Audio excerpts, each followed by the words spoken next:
अब माकी और उसकी मॉम वो एल्बम बहुत देर तक देखते हैं और अपनी पुरानी यादें ताज़ा करते हैं जब उनकी पूरी फैमिली साथ में थी। और अब ये एल्बम बाहर निकली ही हुई थी तो अगले दिन वो ये एल्बम दिखाती है उमी को, और उमी तो वो एल्बम देख के बहुत ज्यादा खुश थी।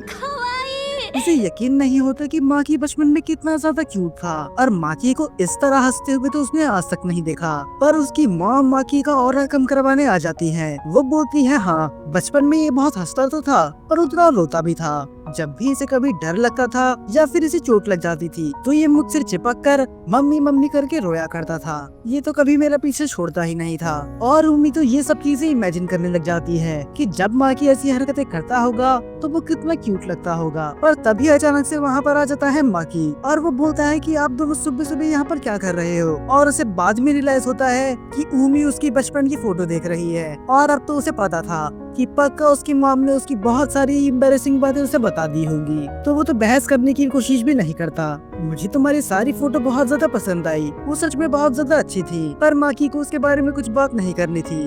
वो बोलता है कि इसके बारे में पूरी तरह से भूल जाओ, ऐसा मानो तुमने ये फोटो कभी देखी ही नहीं है। तब उमी बोलती है कि मैं कैसे भूल जाऊंगी, क्योंकि इनमें से कुछ फोटो तो मैं अपने साथ अपने घर लेके जा रही हूँ। पर चिंता मत करो, मैं यू को नहीं दिखाऊंगी। शुरू में तो माकी को समझ में नहीं आता कि ये क्या कहने की कोशिश कर रही है। इसका कहने का मतलब क्या है कि मैं घर लेके जाऊंगी। फिर वो उसे समझाती है कि मैंने तुम्हारी मॉम से रिक्वेस्ट करी जब मैं इनमें से कुछ फोटो अपने साथ ले जा सकती हूँ, और उनने मुझे हाँ बोल दिया। और वो सारी फोटो अब मेरे बैग में है और वो पूरी जिंदगी मेरे पास ही रहेगी। तब उसकी मॉम भी सफाई में बोलती है कि इसने मुझसे बहुत प्यार से पूछा तो मैं मना नहीं कर पाई। पर वो अपनी मॉम और उमी दोनों पे चिल्लाता है कि तुम्हें मेरी फोटो मुझसे बिना पूछे नहीं ले जानी चाहिए। और मॉम अब भी आपको कम से कम उसे देने से पहले मुझे तो पूछना चाहिए था। पर उसे पता है कि बहस करने का कोई फायदा नहीं है, क्योंकि वो इन दोनों के आगे नहीं जीत सकता। तो वो हार मान लेता है। तो ये दोनों स्कूल के लिए तैयार हो ही रहे थे और इसकी मॉम चली जाती है ऑफिस के लिए। पर जैसे ही वो बाहर जाती है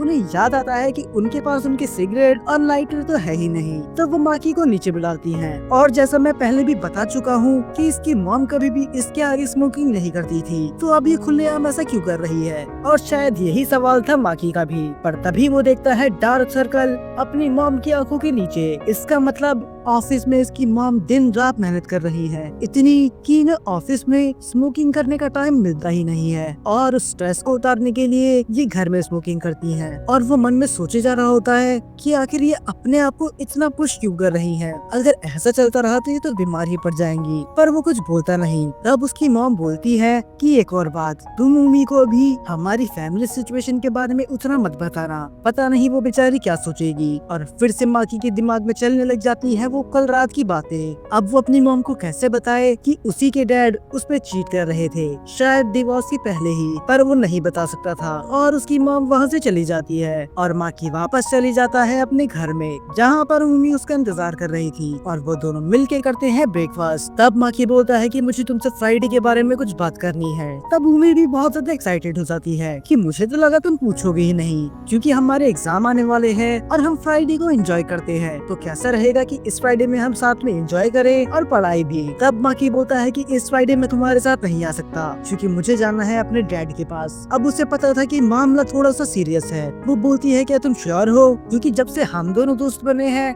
तब से तुम अपने डैड से नहीं मिले। तब माकी बताता है कि ये बिल्कुल नॉर्मल है, पहले मैं उनसे हर महीने ही मिला करता था, पर अचानक से वो बहुत ज्यादा बिजी हो गए। तब उम्मी उससे और पूछती है, और उस औरत के बारे में क्या, जिसे हमने कल देखा था तुम्हारे डैड के साथ। तब माकी बोलता है कि मुझे उस बारे में बात नहीं करनी, और ना ही मैं अपने डैड से उनके बारे में कुछ पूछूंगा, क्योंकि मेरे मॉम और मेरे डैड पहले ही अलग हो चुके हैं, तो अच्छा ही रहेगा कि मैं उनकी पर्सनल लाइफ में न जाऊं। खैर, मैं तुमसे ये पूछने वाला था कि फ्राइडे को मैं बिल्कुल भी फ्री नहीं हूँ, तो कैसा रहेगा अगर हम एग्जाम की तैयारी उससे पहले से ही शुरू कर दे, क्योंकि मैं पढ़ाई नहीं छोड़ सकता। और उम्मी बोलती है कि ये तो अच्छी बात है, अगर ऐसा होगा तो हम पूरे हफ्ते साथ में टाइम स्पेंड कर सकते हैं। मैं एक काम कर लेती हूँ, यू को भी बुला लेती हूँ, क्योंकि अगर वो हमारे साथ नहीं पढ़ेगी तो वो पक्का फेल हो जाएगी। और माकी थोड़ा हैरान था, क्या यू भी आएगी। दरअसल इसे कोई यू से दिक्कत नहीं थी, पर प्रॉब्लम तो ये थी कि इसका दोस्त सेकी भी आने वाला था। और अगर आपको याद है, सेकी वही है जिसने यू को प्रपोज करा था और यू ने उसे रिजेक्ट कर दिया था, तो सिचुएशन थोड़ी अनकंफर्टेबल हो सकती है। तो स्कूल में जाके ये सब इस बात पे डिस्कस करते हैं। तब यू बोलती है अगर सेकी आ भी गया तब भी मुझे कोई प्रॉब्लम नहीं है। हाँ, हालांकि मैंने उसे रिजेक्ट करा है पर वो मेरा दुश्मन नहीं है। तब माकी को थोड़ी शांति मिलती है, चलो कम से कम इसकी तरफ से तो कोई प्रॉब्लम नहीं है। पर तब यू पूछने लग जाती है कि पढ़ाई की बात तो होती रहेगी, तुम ये बताओ तुम मुझे स्नैक्स क्या खिलाओगे? क्या तुम मुझे कुछ नया बना के खिलाओगे? तुम्हें पता है ना कि मुझे तुम्हारे हाथ का खाना बहुत ज्यादा पसंद है। और इसी बात पे तो वो उसका मुंह पकड़ लेती है और वो उससे बोलती है मैंने तुम्हें यहाँ पर खाना खाने के लिए नहीं बुलाया, तुम्हें पता है ना कि इस बार तुम फेल होते होते बची थी, अगर तुमने ध्यान नहीं दिया तो तुम पक्का फेल हो जाओगी। और वो यू से माफी मांगती है कि अब वो खाने की कुछ बात नहीं करेगी। और स्कूल खत्म होने के बाद ये सब घर चले जाते हैं और मानो सेकी की तो लॉटरी ही लग गई थी। वो तो खुश था कि साथ में यू आ रही है। हाँ, हालांकि वो उसे रिजेक्ट कर चुकी है, पर क्या पता इन दोनों के बीच में दोस्ती हो जाए और बाद में यू भी उसे पसंद करने लगे। तो सेकी माकी से बोलने लग जाता है कि तुम तो सच में बहुत अच्छे दोस्त हो, तुमने ऐसा इसीलिए करा ना ताकि मैं यू से थोड़ी दोस्ती बढ़ा सकूं। पर क्या ये चीज सही है? तुम्हें पता है ना कि वो मुझे रिजेक्ट कर चुकी है। तब माकी बोलता है कि इस बारे में मैं यू से बात कर चुका हूँ, उसे कोई प्रॉब्लम नहीं है कि अगर तुम हमारे बीच में आओगे। और वैसे भी हम यहाँ पर पढ़ाई करने आए हैं, मस्ती करने नहीं। और वो ये चीज उसे मजाक में बोलता है और बाद में ये सब पढ़ने लग जाते हैं। अब सभी अपनी पढ़ाई पे फोकस कर रहे थे और सेकी को यू से कुछ बात करनी थी, पर वो डायरेक्टली उससे तो बात कर नहीं सकता था। तो वो स्टार्टिंग करता है माकी से कि आखिर तुम हर बार कितना रैंक करती हो, पर उसका जवाब वो नहीं बल्कि यू देती है। वो बोलती है कि ये हर बार टॉप 5 में रहती है, ये बहुत ही ज्यादा होशियार है, अगर ये बिना पढ़े भी एग्जाम दे तब भी ये सबसे ज्यादा स्कोर करेगी। फिर उम्मी उठती है और उसके सर पे दे मारती है। वो बोलती है कि तुम्हें इतना प्राउड महसूस क्यों हो रहा है? अगर मैं फर्स्ट आऊँ, सेकंड या फिर थर्ड, उससे तुम्हारा क्या लेने देना, तुम अपनी पढ़ाई पे ध्यान दो। पर तब ये बोलती है कि ये तो सही बात नहीं है, क्या अब मैं अपने दोस्त के लिए खुश भी नहीं हो सकती? फिर वो माकी से पूछता है और तुम्हारा क्या? तब माकी बताता है कि मैं हर बार टॉप 50 में तो रहता ही हूँ। और ये सुन के तो सेकी उदास हो जाता है कि तुम दोनों तो पढ़ने में कितने होशियार हो, अगर ऐसा ही चलता रहा तो इस एग्जाम के बाद मैं तुम्हारी क्लास में नहीं रहूंगा। और ये सुन के तो यू भी टेंशन में आ जाती है कि अगर मैं इस बार अच्छे मार्क्स नहीं लाई तो मुझे भी उमी से अलग कर देंगे, मुझे दूसरी क्लास में नहीं जाना। तब उमी इस पे चिल्लाती है कि अगर तुम्हें दूसरी क्लास में नहीं जाना तो तुम पढ़ने पे ध्यान दो, न कि रोने पे। अब ये फिर से पढ़ाई करने लग जाते हैं और यू माकी से सवाल पूछने लग जाती है जिसमें वो थोड़ा कंफ्यूज थी। अब जैसे ही माकी उसके पास जाता है, उमी उसका हाथ पकड़ लेती है टेबल के नीचे से ताकि कोई और नोटिस ना कर सके। और ये दोनों ही ब्रश कर रहे थे पर किसी को शक ना हो इसीलिए माकी यू को पढ़ाने लग जाता है। और ये पूरे टाइम हाथ पकड़ के ही पढ़ रहे थे। अब जब ब्रेक हो चुका था तो माकी इनके लिए पैनकेक बनाता है और यू तो यहाँ पर पैनकेक खाने ही आई थी, पढ़ाई तो बस उसका बहाना था। और बेचारा सेकी, वो तो यू की क्यूटनेस देख के उसके पास और खींचे चला जा रहा था, हालांकि वो फिर भी उससे बात नहीं करता। तब उमी बताती है कि तुम्हारे गाल पे क्रीम लगी हुई है। अब माकी 2-3 बार हटाने की कोशिश करता है पर उसे पता ही नहीं होता कि क्रीम है किधर। तो उमी उसके पास जाती है और उसके गाल से वो क्रीम निकाल देती है और इसे टिश्यू पेपर में पोंछने के बजाय वो क्रीम खुद ही खा लेती है। और ये देख के तो सेकी और यू दोनों ही हैरान थे। हाँ, हालांकि इन्हें अंदाजा तो था पर अभी इन्हें नहीं पता कि ये ऑफिशियली डेट कर रहे हैं। तब यू बोलती है कि मैं समझ सकती हूँ कि आजकल तुम कुछ ज्यादा ही दोनों बाहर जाते हो और तुम दोनों एक दूसरे की बहुत ज्यादा क्लोज हो चुके हो, पर कम से कम ये रोमांटिक चीजें तुम अकेले में तो करा करो, ना कि 4 लोगों के सामने। और वो उससे माफी मांगते हैं कि उन्हें ऐसा नहीं करना चाहिए था। और फिर यू बोलती है कि मैं तुमसे बहुत ज्यादा जेलस हूँ, काश मेरी लाइफ में भी कोई माकी जैसा लड़का होता। और ये सुन के तो सभी हैरान थे, खासकर माकी और सेकी। वो बेचारा सोच रहा होगा कि अब वो माकी की तरह कैसे बने, पर अभी यू की बात खत्म नहीं हुई थी। दरअसल उसे माकी जैसा लड़का इसलिए चाहिए था ताकि वो उसके लिए नई नई चीजें बना सके, जैसे पैनकेक्स, डोनट्स और वगैरह वगैरह। पर तब उमी बोलती है कि माकी जैसा लड़का तुम्हें हैंडल कर ही नहीं सकता, तुम्हें कोई ऐसा लड़का चाहिए जिसमें बहुत ज्यादा स्टेमिना हो और बहुत ज्यादा एनर्जी हो, क्योंकि तुम भी 24 घंटे एनर्जी में ही रहती हो और कोई लड़का तो तुम्हें झेल ही नहीं सकता। तब वो उसे गले लगा लेती है और बोलती है कि तुम्हारी तरह, क्योंकि तुम ही हो जो मुझे झेल सकती है। तो हाँ, अगर मैं कभी किसी लड़के को डेट करूंगी तो मैं चाहूंगी कि वो तुम्हारी तरह हो, या फिर मुझे तुम्हारा एक क्लोन बना लेना चाहिए। और ये सब होने के बाद ये फाइनली घर के लिए निकल जाते हैं। पर जैसे ही वो लोग बाहर निकलते हैं, उमी जाने से मना कर देती है। वो बोलती है कि मुझे अभी कुछ काम है, तो तुम दोनों मेरा एंट्रेंस गेट पे इंतजार करो। तो वो दोनों चले जाते हैं। और जैसे ही माँ की मुड़ने वाला था उससे ये पूछने के लिए कि आखिर तुम यहाँ पर क्यों रुकी हो, और उसने उसे बहुत कस के पकड़ के रखा था। माकी उससे पूछता है कि आखिर तुम्हें अचानक से क्या हो गया, तुम ठीक तो हो ना। तब वो बताती है कि वो बिल्कुल ठीक नहीं है। जब से यू ने ये कहा था कि मुझे माकी जैसा लड़का चाहिए, तब से मैं किसी चीज पे फोकस कर ही नहीं पा रही। यू मेरी बहुत अच्छी दोस्त है, पर जब से हम मिले हैं तब से उसने मेरी सारी चीजें छीन ली। मैं ये नहीं बोल रही कि वैसा वो जानबूझ के कर रही है, पर फिर भी जब मेरे पुराने दो दोस्त सनाए और मनाका उसके पास चले गए थे मुझे छोड़कर, तब मुझे बहुत ज्यादा बुरा लगा था और मैं इतनी मुश्किल से मूव ऑन कर पाई थी। तो मैं नहीं चाहती कि मैं तुम्हें भी खो दूं, क्योंकि अगर तुम मेरी जिंदगी से चले गए तो मैं सच में ट्रॉमेटाइज हो जाऊंगी और शायद मैं फिर से कभी लाइफ में मूव ऑन ना कर पाऊं। वो उसकी ग्रिप छुड़ाने की कोशिश करता है, पर उमी उसे छोड़ ही नहीं रही थी। मानो उसे ऐसा लग रहा था कि अगर इसने इसे अभी छोड़ दिया तो ये उसको हमेशा के लिए खो देगी। पर माँ की उसे तसल्ली देता है कि वो यू को दोस्त के अलावा कुछ नहीं मानता, मुझे बस तुमसे ही प्यार है और किसी से नहीं।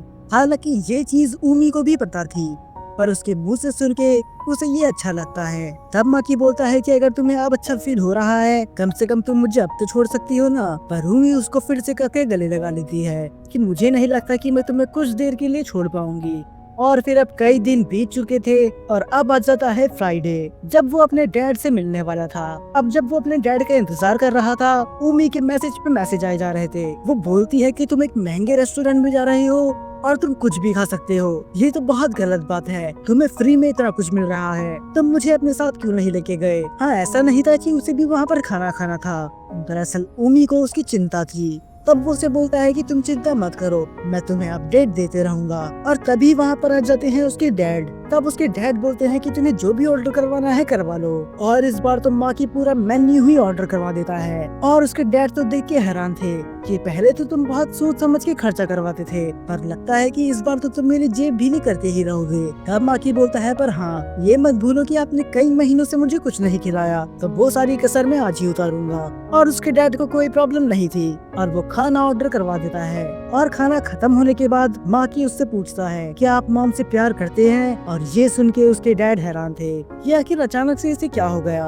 ये सवाल तो उससे पहले इसने कभी नहीं पूछा, पर उसका डैड सीधा जवाब नहीं देते। वो बोलते हैं कि मैं तुम्हारी मॉम के बारे में अब वैसा फील नहीं करता जैसे मैं करा करता था। वो एक बहुत अच्छी वाइफ थी, और एक वाइफ से भी ज्यादा वो एक बहुत अच्छी मदर थी, और इसके लिए मैं उसकी रिस्पेक्ट करता हूँ और शायद पूरी जिंदगी भर करते रहूंगा। पर रिस्पेक्ट और प्यार में जमीन आसमान का फर्क होता है। अब माकी को समझ में नहीं आता वो क्या बोले, क्योंकि उसे इतना तो पता है कि उसके डैड और उसके मॉम उसे इक्वली ही प्यार करते हैं। जहाँ तक कि उसकी कस्टडी के लिए भी इन दोनों ने बहुत ज्यादा फाइट करी थी। पर जापान में ज्यादातर कस्टडी मदर को ही दी जाती है। और जहाँ तक बात रही एलिमनी की, जापान में वाइफ को आधी प्रॉपर्टी नहीं मिलती, यहाँ तक कि उसे कुछ भी नहीं मिलता। और यही रीजन है कि माकी की मॉम इतनी ज्यादा मेहनत करती है। अब माकी सोचने लग जाता है कि काश मेरे मॉम और डैड का कभी डिवोर्स हुआ ही नहीं होता, ये शायद हुआ है उस औरत की वजह से। तब वो उससे पूछता है कि आपको अचानक से ही मॉम से प्यार होना बंद क्यों हो गया, क्या इसका रीजन वो मीना तो है। अब उसका डैड फिर से हैरान था।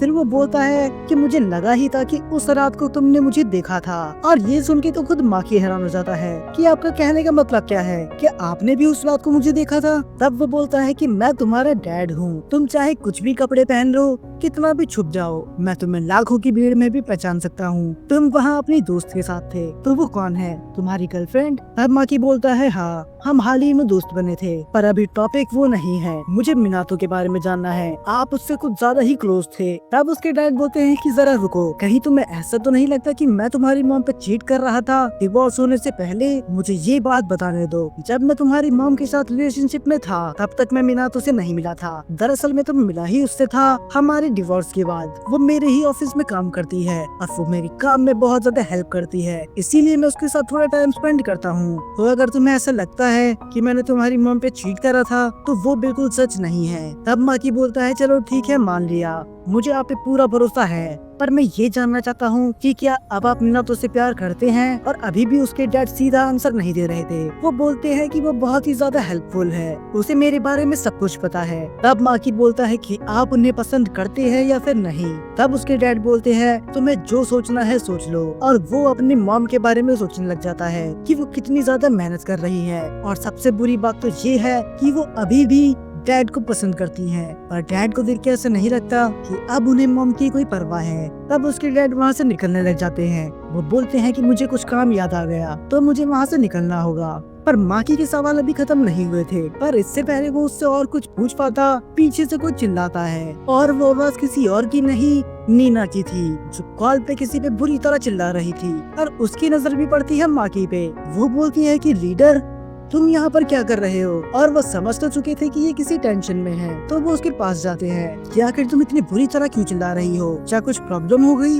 तब वो बताती है, हाँ, मेरे पास बिल पे करने के पैसे नहीं है। फिर वो बोलता है, तुमने इतना खाना ऑर्डर करवाया ही क्यों अगर तुम्हारे पास पैसे नहीं थे? तब वो माकी से बोलती है, तुम्हें याद है कि मैंने तुम्हें अपने बॉयफ्रेंड के बारे में बताया था? मैं आज उसी से यहाँ पर मिलने आई थी। उसने मुझसे बोला कि मुझे आने में थोड़ा टाइम लगेगा, तो तुम उधर जाओ, तुम्हें जो ऑर्डर करवाना है करवाओ, बिल मैं पे कर दूंगा। फिर तब माकी बोलता है, तो उसका क्या हुआ? क्या वो आया नहीं? तब वो बोलती है कि वो गधे का बच्चा मुझे बैकअप की तरह यूज कर रहा था। दरअसल वो किसी और लड़की को पसंद करता था, और अगर वो लड़की हाँ नहीं बोलती तब वो मुझे डेट करता, पर उस लड़की ने उसे हाँ बोल दिया, तो अब वो उस लड़की को डेट कर रहा है, ना कि मुझे। और जब वो मुझे डेट नहीं कर रहा तो उसने मेरा बिल पे करने से भी मना कर दिया। और ये सुन के तो माकी को हंसी आ जाती है। तब उसके डैड बोलते हैं कि अगर पैसे की बात है तो मैं तुम्हारी मदद कर सकता हूँ, क्योंकि तुम मेरे बेटे की दोस्त हो।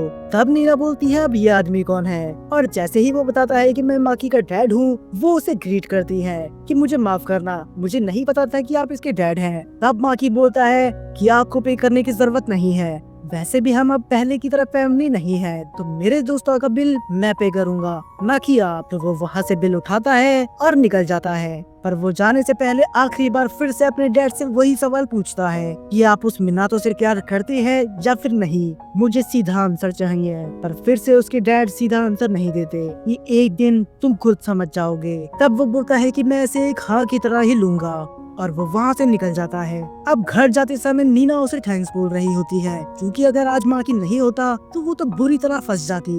तब वो बोलने लग जाती है कि आज तो सर्दी कुछ ज्यादा ही है, कैसे रहेगा कि अगर हम एक एक गिलास कॉफी पिए?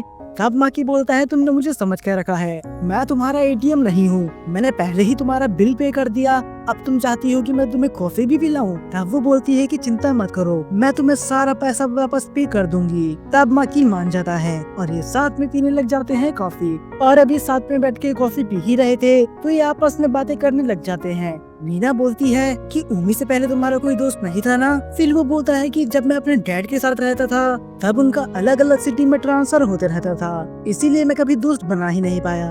पर हाँ, अब मैं धीरे धीरे करके दोस्त बना रहा हूँ। अब माकी अपने पेरेंट्स के बारे में ही सोचे जा रहा था। तब वो नीना से एक सवाल पूछता है कि ये सवाल थोड़ा पर्सनल है, पर मैं जानना चाहता हूँ, क्या तुम्हारे मॉम डैड साथ में रहते हैं?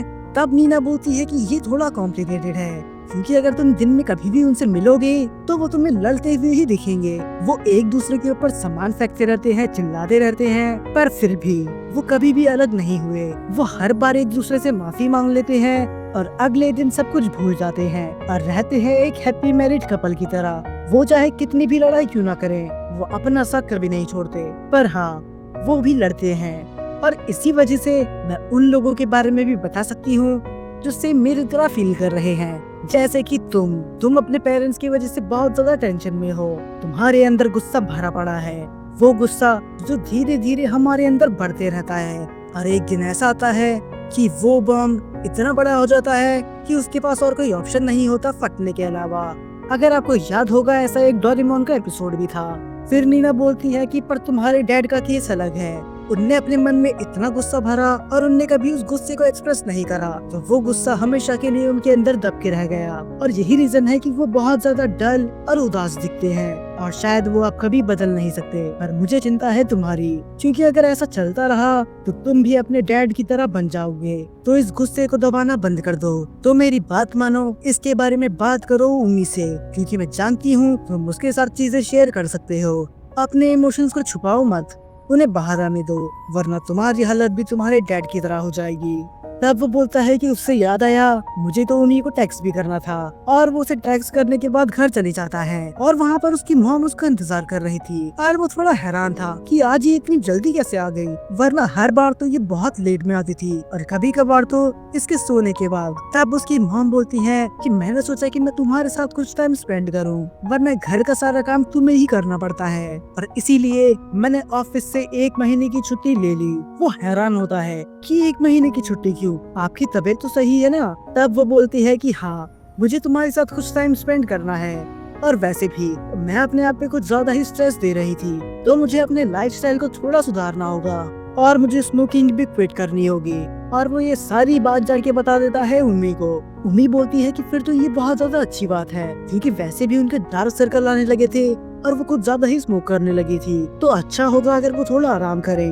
पर हाँ, इसमें एक बुरी बात है, अगर वो घर पे रहेंगी तो हम फ्राइडे को साथ में टाइम स्पेंड नहीं कर पाएंगे, शायद हमें अपना फ्राइडे का रूटीन चेंज करना होगा। तब माकी बोलता है कि हाँ, मैंने तो उसके बारे में सोचा नहीं, तो इस फ्राइडे को क्या करने का सोचा है, क्या तुम मेरे घर पे आओगी या फिर हम कहीं बाहर घूमने चले पिछली बार की तरह?